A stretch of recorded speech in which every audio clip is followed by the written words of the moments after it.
This is Pickett's Church. We got Chad. We got Lonnie. Chad's the guy in the hat. Lonnie's the guy in the middle, or on my side, he's in the middle. I'm Ronnie from Cape Cod. We all know. And we have a special guest tonight, Lonnie Garage Flips. And eventually, at some point later on, when we get to like 627 live viewers, we'll have a contest. No, just kidding about the live viewers. But at some point, we will have a contest later on for 2 tickets to what's the name of the event again? Reseller Rally. Yeah, that's it. Reseller Rally in Chicago, June 17th. This year. Yeah, it's the one in Chicago, because what we're seeing is a lot of people are coming up with this. We're doing a reseller rally now, so make sure this is the one for Chicago, not the east southern coast. Be creative, people. Be creative. So, Ronnie, you can do like local meetups on. There's a site. What is it? Meetup.com. Anyway, Ronnie, I got to ask you something real quick, man, before we get started. First of all, thanks for having me on the show. No problem. Really awesome. But second of all, is the reason you asked me on the show because you didn't tell me ahead of time that you were giving away tickets? Did you just want to make damn sure I didn't win the tickets? That's the reason. It's like, we got to get you out of the pool, man. You know what the sad part was? After I was thinking about it, I was like, oh yeah, I have to do the contest, because I was trying to figure out different ways to do it, and I just say, you know what? This is the easiest, simplest way to do it. And hopefully, if I come up with the right question, hopefully somebody that watches my channel, for a little bit of time will get it, Not going to get into too much. We'll wait for that later, but, but you won Chad's tickets actually, right? Yes, you did.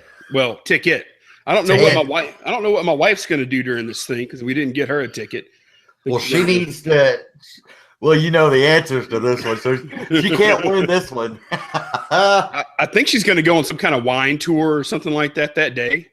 I don't know what she's going to do. But, is she a reseller like you are, or not she's at all? She's a banker. Nope, she doesn't. Oh, so she really wouldn't get anything out of being there.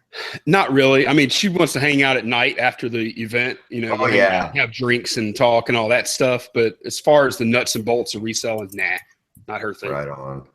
Does she take care of the books? No, she doesn't do. No, she gets tired of that at work. So I do all the taxes. I do all the books and everything. Oh, shit. I ain't doing nothing with books. I mean, I ain't doing nothing with taxes. Give my CPA that stuff, print it off of whatever it is, that app, GoDaddy Bookkeeping, and here's your papers.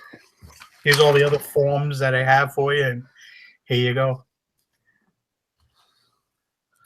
Easy peasy. Gives a shout out to some people in the chat. We have, slow down. We got Bubba. Bubba's here. Mr. Sadie. Got Cincinnati Picker. We have Sierra State Liquidators. I always wondered if they're like on different computers, or they're hanging out in the same room watching us. Miami Reseller. A lot of people are going by names. Flip Flops all day. That's what I am when I'm in the Dominican Republic. Thrifty Treasures. Mothership Products. Rad Seller. Henry. What's up, everybody? Good to see you all. So how is everybody's week been? Lonnie, please, since you're the guest. Okay, well, I'm being real careful. This is the one day of us being nice to you, so you better take it. No, I'm trying to be real careful not to talk over anybody, because I'm used to being on by myself, and I could just blah blah blah all the way. So I'm trying not to talk over. But I had a really good week. On Thursday, I've been running the Let Go game, right? And I picked up like a bunch of Mary Kay product. Like it's probably about 300 pieces. And I saw Chad sell it. So even though I've watched it, Let Go. Yeah. Come on, Chad. But I saw Chad selling it before, so I knew it was probably pretty good. I got some information about expiration dates and all that. And we ended up coming up with a deal of about $500, which I wasn't real sure it was great. But when I got it home and I really inventoried everything, I had probably 300 pieces. And within 2 days, I was in the positive. I was already making money within 2 days of selling this stuff. So, man, I'm having a great week. And that's on That's top a lot of the of other stuff. Then, I mean, if you already made back $500 in a few days. And I think it's, I mean, you may have come off sounding like you were really unsure when you made the purchase, but he was sure it was an educated decision of what it was. And a lot of people, because that's one of the things that we really try to tell people is when you're spending up on it, he did his due diligence before he made this purchase. Absolutely did. And he wasn't going into a blind, right? No, I wasn't. And I was still a little nervous. I mean, $500 for me. Oh, yeah. And I'm not quite at this. Well, I'm not at the level of you guys. So 500 to me is still a pretty good purchase. You know, I knew it couldn't go south too bad. I knew I wasn't going to lose money, but I was afraid I was going to lose time. And I have been like, my fingers are almost bleeding from packing all these little $10 to $15 to $20 purchases. I've done like 60 packages in the last 2 days. But it builds up, don't it? It does. It's awesome. It's awesome. And okay, what do you tell the people who are out there saying, there's just nothing in my area, there's no place to source? Those people are probably ones who would go be looking through these apps and seeing like Mary Kay, like, you know, and just keep going. You know, I mean, it's, Well, I mean, the thing is with what I kind of found with the Let Go is you find a product you like, you tap on it. Okay, you check it out, find you like it. Then you tap on the seller, see what else they're selling. If that's the only thing they're selling, it might not be that big of a deal, but they might have a bunch more of that product. Then you get a conversation going, or they might have a bunch of other kind of stuff, and then you know they're motivated, and that gives you some leverage on the deal. Hey, if I buy all this stuff, I'll pay you 40% of what you're asking, or whatever the deal may be. You can kind of get a feeling for how motivated they are, and you can also go to the sold tab and look at what they've sold. They've had it listed for a week and they've sold nothing else. They might be ready to get a deal going. So right on. But yeah, man, when I first started, all I did was garage sales, and if I had a bad weekend, I was screwed. So I mean, you got to diversify, in my opinion. Do you do any estate sales? Well, I mix them in with the garage sales if I happen to, run across them. Yeah, I don't like them much though, for the most part. I'm not going to say I'll never like them, but right now, I find them to just be too expensive, and they don't like to negotiate around here. They just do like full price Friday usually, then half price Saturday, and then like 25%. Yeah. No. Yeah, that's what they do here. Or maybe it's 25% off on Saturday, half off Sunday, and they don't negotiate at all. That's crazy.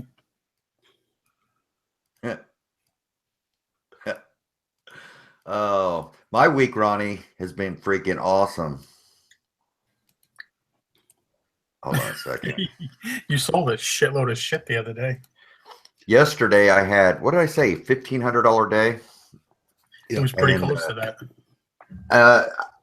Do we have time for a quick little story? And I've brought this up before, Ronnie, and I've got another example of it today with the international shipping through the global shipping program, and not one time has it ever been returned. Okay, this is what happened. It's weighed 55 pounds. It was a Polaris pool robot thing that cleans, and I got one brand new in the box, and it's about 25 by 25 by 25. So it's a pretty big box, and it weighed 55 pounds. Okay. When I do my listing, I did free shipping on it because I did it with my price. And yeah, I did flat rate shipping free. Okay. So, and then I put international through global shipping company. On the weight and the dimensions, I leave it blank, because you can leave it blank if you're not doing calculated shipping. So, and I brought this up before. It's like, man, these people are not actually paying that much to have this stuff shipped overseas, especially the heavy stuff. Okay. This particular item, do you know what the shipping they paid for this item? And this went to Canada. They paid $25.37. I guess, and I brought this up before, it's like, what do they use to dictate how much to charge those people, your international buyers, if there's no weight and there's no measurements? You know, you're supposed to put in that stuff. No, you don't have to put that stuff in. It's not required. It's not required. I never have, because I do free shipping or I charge flat rate. I never charge calculate shipping. Never. I mean, I've never put stuff in there on eBay unless I charge calculated shipping. So the international shipping was $25.37. I don't know what they base that on. You would think that maybe they have a database after so long, but yeah, this is going to Canada. This 25 by 25 by 25 at 55 pounds. They only paid $25.37. And how do you know? You can look at the invoice. If you can like print an invoice and it'll have that information, what they paid. But yeah, I sold that for $950. I picked it up for $400. So, and it had a 2-day turnaround on it. But I don't know if anybody, we brought this up before. What does the global shipping company do to base their price that they're going to charge for these folks overseas? Now, I heard from somebody that said they do this before. They told me that they had a lot of packages get like to where they won't send the product, but then they'll refund the money to everybody. That's what happened to Pete. Yes. And if it happens to me, I don't care. Yeah, but you do want to. I know what you're saying, but you really should be putting. Well, I mean, do you go in there and fill out all your pounds? I don't put, because I'm selling smaller things. But when I do sell something large, and if it's going, I actually will put an estimate to the size. I'm not going to leave it totally blank. I leave it blank unless I have an edge that's over 12 inches. I typically leave it blank, unless I think if you do Smart Post, offer Smart Post as an option, you're forced to put the dimensions in. They force you to. Oh, are you? I just always, my typical shipping, whether I charge or it's free, I always do a flat rate. So I pretty much, after doing it for so long, I've got it in my head the most expensive it's going to be, and that's what they're going to pay, whether they live down the street or they live in California. But yeah, this is, and I'll let everybody know if I don't have. See, Pete Craigslist Hunter said he doesn't put any flat rate, and I don't know in what world 55 pounds, 25 by 25 by 25, 55 pounds is being shipped to Canada for $25. I couldn't ship it next door, Chad, for 25. I don't think. Yeah. It cost me $31 to ship it to Kentucky, Erlanger, right. Global shipping. So, but they did have an import charge, which Canada shouldn't be charged an import charge. That's a big issue with shipping to Canada. There shouldn't be an import charge for Canada, but they charge them that anyway. But they do that on a percentage of the price of the item. But I mean, I'm good with it, and I'll let everybody know. I haven't ever had one, and I've shipped some heavy stuff. Maybe that's why a lot of my bigger stuff does actually go overseas, because they get it for me cheaper. I don't know, but yeah, yes, that was an OfferUp deal. Somebody listed it for $995 on OfferUp a month ago. I sent them a quick message saying, "Hey, I come up with $500. You know, would you take $500 for it?"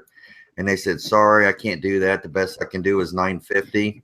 So I'm like, "Okay, thank you for your time. I understand."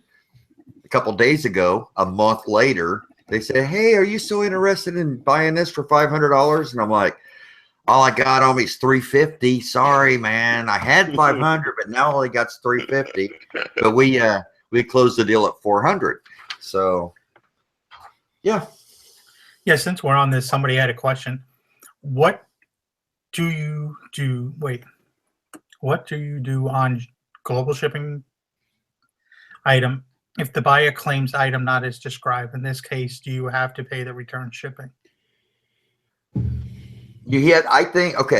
I think you need to be very, very careful with your communication. Okay. You need to find out what they mean by item not as described without, okay, if they say, well, it's not as described because one of the prongs is broke off on it. Oh, okay, no problem. Hey, that's covered under insurance, through the global shipping company, blah, blah, blah, blah, blah. If you send them you say you're sending a red pen instead of a green pen, they think they're getting a green when they get a red one. You're going to have to eat it. You're either going to pay it or you're going to have them ship it back to you. So I was just thinking, not too long ago, I sent a vase to England through the global shipping program, and the vase actually got damaged. Mm-hmm. They sent me a picture, and it was cracked in half. Now, initially, because it was so cheap, it was only like $20. I just sent them a refund. Now, I don't know who paid the refund on the other end. Because I only pay, I was technically only out $1 I paid for it. And the shipping, which was it was £2. So whatever 2 pounds was, like $5. I mean, no, probably like $8. And I just didn't want to deal with it, calling up and dealing with all that. It was cheaper for me just to be like, you know what, just move it to the side. I don't want to deal with it. But does PayPal, refund them the other part, or I wonder how that works. It's probably Pitney Bowes, huh? Isn't it Pitney Bowes that handles, I sent a chess set a couple of years ago to Canada GSP, and it got damaged. And I just called eBay. They took care of it, and I didn't even have to have any communication with the buyer or nothing. They took care of everything. Now, I will tell you, whenever I put something on GSP, I check that stuff that's going on GSP a lot more carefully than I do everything else. I want to make damn sure I don't send. We all take risks sometimes. Let's be honest, okay? I want to make damn sure I don't send a bum product overseas. You don't want to get an item not as described if it's not broken. If it's broken, I'm cool with it because they broke it and I'm fully covered. But you're right. Like, I have no problem with sending this pool thing because it was brand new, sealed in the box. I mean, what's the test on that? Going to Canada. Who the hell has a pool in Canada?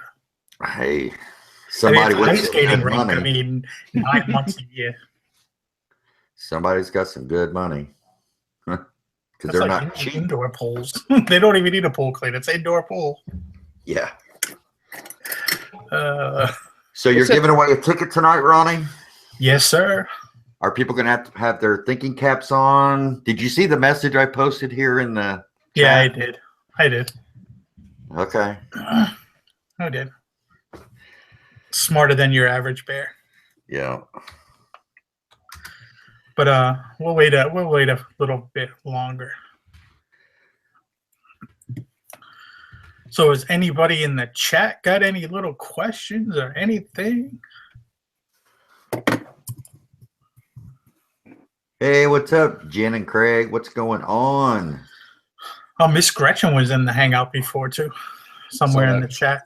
I don't know where she went though.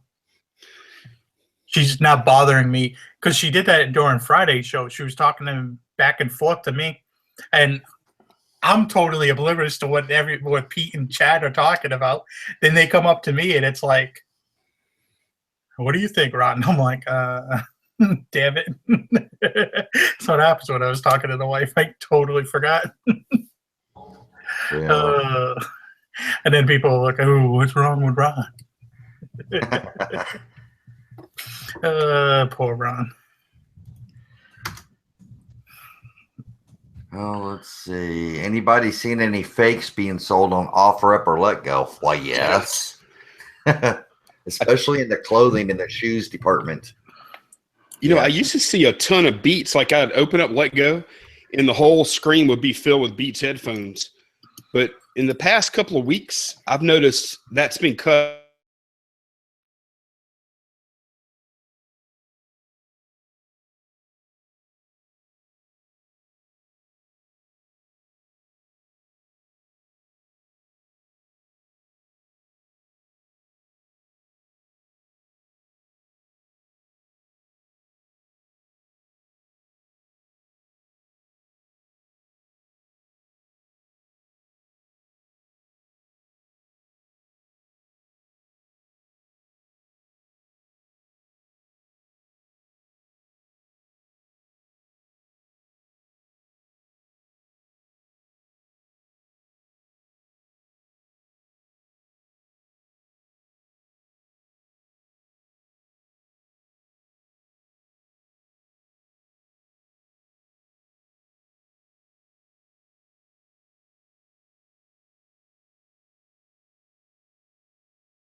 Check 1,